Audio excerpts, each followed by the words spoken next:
Hi friends, வணக்கம். Welcome back to Tamil Mithran. நீங்கள் தல அஜித்துடைய ஃபேனா இல்லை அப்படின்னா நோ ப்ராப்ளம். நிச்சயமாக நம்ம தமிழ் மித்ரன் சேனலில் வந்துட்டு இருக்க தல அஜித் லைஃப்பில் நடந்த பல சுவாரஸ்யமான நிகழ்ச்சிகளையும் அவர் வாழ்க்கையில் கடந்து வந்த கஷ்டமான பகுதிகளையும் நாம் பார்த்துட்டு வந்துட்டு இருக்கோம். அந்த தகவல்களை நீங்கள் கேட்டால் நிச்சயமாக நீங்களும் ஒரு தல ஃபேனாக மாறிடுவீங்க அப்படிங்கிறதுல எந்த சந்தேகமுமே இல்லை. தல அஜித் பற்றி பல பிரபலங்கள் எவ்வளவோ புகழ்ந்து நாம கேள்விப்பட்டிருக்கோம்.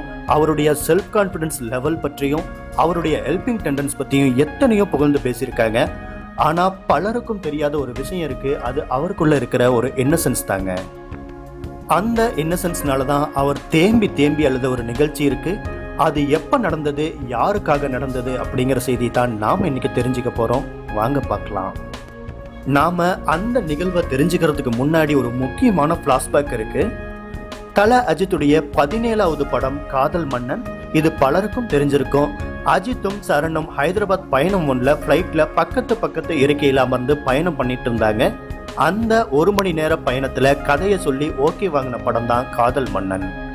இது அஜித்துடைய கேரக்டர்ல மனசுல வச்சு உருவாக்கப்பட்ட படங்கள்ல ஒரு முக்கியமான படம் அப்படின்னே சொல்லலாம்.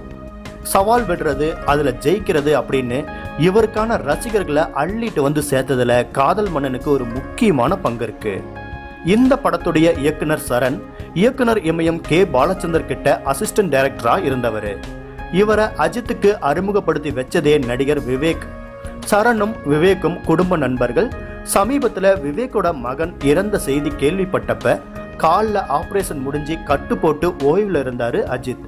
அந்த துக்கத்துல அவரால் பங்கெடுக்க முடியாத சூழல் தான் இருந்தது. ஆனாலும் போயே தீரணும் அப்படின்னு அடம் பிடிச்சு கிளம்பிட்டாரு. விவேக பார்த்ததுமே தேம்பி அழுதாராமா.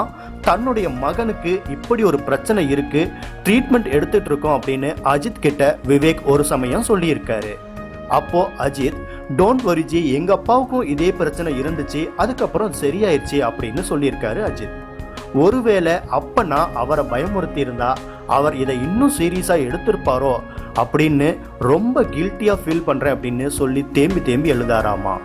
இந்த விஷயத்த நடிகை சரண்யா பொன்வண்ணன் ஒரு பேட்டியில குறிப்பிட்டிருந்தாரு. எக்காரணம் கொண்டும் விவேக் தன்னுடைய நம்பிக்கையை இழந்துடக்கூடாது அப்படிங்கறக்காகத்தான் அஜித் சொன்ன விஷயம் அது.